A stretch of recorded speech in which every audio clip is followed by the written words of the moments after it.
அனைவருக்கும் சிறந்த பரிசு சாரேகாமா கார்வான். இருந்தாலும் இப்படிலாம் ஒருத்தவங்கள பத்தி தப்பா சொல்லவே கூடாது. மல்லி அங்க எல்லாரும் சரி கல்யாண புடவை எடுத்துட்டு இருக்காங்களே அப்படின்னு பார்த்துட்டு சும்மா இல்லாம ரேணுகா ராஜி எல்லாம் வெறுப்பேத்திட்டே இருக்கிறாங்க.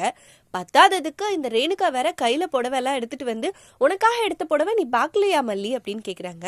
எங்களுக்கெல்லாம் கொஞ்சம் காஸ்ட்லியா எடுத்துட்டோம், பட் உனக்கு எடுத்த புடவை வெறும் 6000 ரூபாய் தான் அப்படின்ற மாதிரி வேணும்னே டீஸ் பண்றாங்க.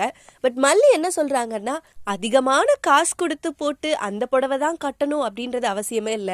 ட்ரெஸ்ன்றது நம்ம மான மரியாதை தான். ஸோ அதுக்கேற்ற மாதிரி நம்ம கட்டினா போதும். காஸ்ட்லி புடவை கட்டணும் அப்படின்றது அவசியமே கிடையாது. சாதாரண புடவையா இருந்தாலும் உண்மையா இருக்கணும், நேர்மையா இருக்கணும், நம்ம மானத்தை மறைக்கிற மாதிரி இருக்கணும் அப்படின்ற மாதிரி பேசிடுறாங்க.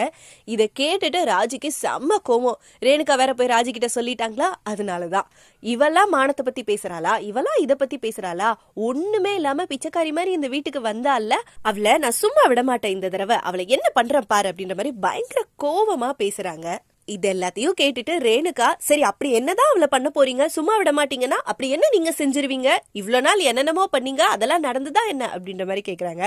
பட் ராஜி என்ன சொல்றாங்கன்னா, அவ ஒரு மலடி, இதை வச்சு நான் எவ்வளோ பெரிய பிரச்சனை பண்றேன்னு பாரு, அவளை இந்த வீட்டை விட்டு ஓட விடுறேன், விஜய் அவகிட்ட இருந்து பிரிக்கிறேன் அப்படி இப்படின்னு டயலாக்லாம் பேசிட்டு இருக்காங்க. பட் இதை கேட்டதும் ரேணுகாவுக்கு பயங்கரமான ஷாக் ஆகுது. கூடவே நிஷாவும் என்ன இப்படிலாம் பேசுறாங்க அப்படின்ற மாதிரி தோணுது. ஆனா எல்லாரும் கூட்டு கலவாணித்தனம் தானே பண்றாங்க. மல்லியை ஏதோ ஒரு வகையில எல்லாருமே சேர்ந்து டார்ச்சர் பண்றாங்க. பட் இப்ப ராஜி சொன்னது மிகப்பெரிய தப்பு. இப்படிலாம் ஒருத்தவங்கள ஹர்ட் பண்ணவே கூடாது. ஆனா எனக்குள்ள ஒரு விஷயம் தோணிக்கிட்டே தான் இருக்கு. நாரதர் கழகம் நன்மையில முடியும் அப்படின்னு சொல்லுவாங்க. ராஜி புதுசா கிளப்புற இந்த பிரச்சனை கண்டிப்பா மல்லிக்கு நல்லதா போய் முடியவும் வாய்ப்பு இருக்கு. என்ன நடக்க போகுதுன்றத எபிசோட் பார்த்து தெரிஞ்சுக்கலாம். எடுத்து புடவெல்லாம் பார்க்க மாட்டியா மல்லி? உனக்கும் எடுத்திருக்கோம், ஆனா இதெல்லாம் வெறும் 6000 ரூபாய் தான். காஸ்ட்லியான புடவையில தான் வாழ்க்கை இருக்குன்னு நம்புற பைத்தியக்காரத்தனம் எல்லாம் எனக்கு இல்ல. கொஞ்சம் பரதேசி மாதிரி இங்க வந்தவ இங்க வந்து என்னமோ மானத்தை பத்தி எல்லாம் பேசிட்டு இருக்கா. இந்த தடவை அவளை கண்டிப்பா காலி பண்ண போறேன். அப்படி என்ன பண்ண போறீங்க? அவ ஒரு மலடி. மல்லி மல்லி மல்லி மல்லி மல்லி.